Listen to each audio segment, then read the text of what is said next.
And now, Kevin Jennings' actions and associations have led some conservatives, by the way, including me. We're calling for Kevin Jennings' resignation. The question is, will it happen? And joining me now to discuss this is Iowa Congressman Steve King. He also is asking the president to get rid of Kevin Jennings. Well, you just heard about the group NAMBLA. You heard about this guy that Kevin Jennings has praised, a guy that always inspired him, that was associated with this group. What are we to conclude?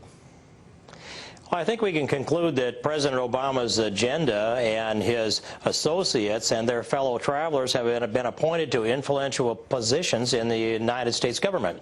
But this is a breathtaking reveal that you've done here, Sean, to think that. I mean, I've said before that I think Kevin Jennings has got to be the poster boy for NAMBLA, but to understand that he has also endorsed Harry Hay and at least referenced his association with him, that tells you that at least they support him and his lifetime agenda. As now he's supposed to be the safe schools and drug-free schools czar. And to think that his lifetime work has been about the promotion of homosexuality within our schools, and a lot of it within our elementary schools, and to think of this association, I can't imagine how the president can do anything if he cares about the values of America except simply fire him rather than wait for him to resign. What do you make of him writing a foreword for a book, the queering of elementary education? And the other question is, did the White House not vet this guy again? Or do they just, or are these values acceptable? What are we to conclude? Well, the foreword of the book of Queering of Elementary Education tells you a lot about the career of Kevin Jennings. And he also has 4 books that he's authored himself, and every one of them deal with homosexuality and focus on homosexuality within the schools. He's got a very narrow approach to this, and I think that the president, whether they've actually vetted them or not, I think that the fellow travelers part of this thing is the vetting process. The president.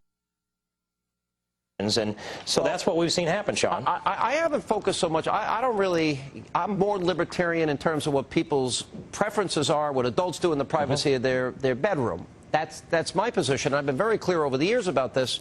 But here's my problem, and this all got started because that it was a 15-year-old boy that came to him for counseling, and because the boy was having sex with an older male and an older adult, which, as the Washington Times said, would be statutory rape. Now, Jennings said he was 15. Now, apparently, the boy, whose name is Brewster, has come out and said, no, I was 16 at the time. Jennings said it was 15. So it also raises judgment, because the only advice he gave him, I hope you were wearing a condom. I just can't believe there's not more outrage and that there's been no real questioning of the White House about this. Do you foresee this in the future? What do you see happening?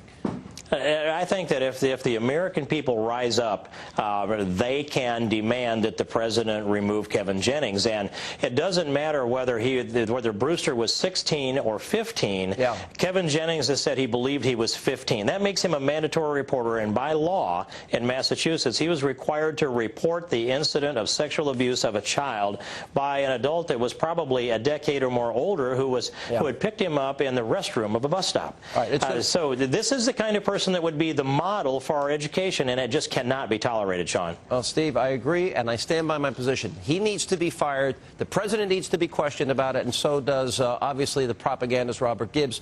We're going to continue to follow the story. We're taking a lot of heat for doing it, but, Congressman, I'm sure you are, too. Thanks for being with us.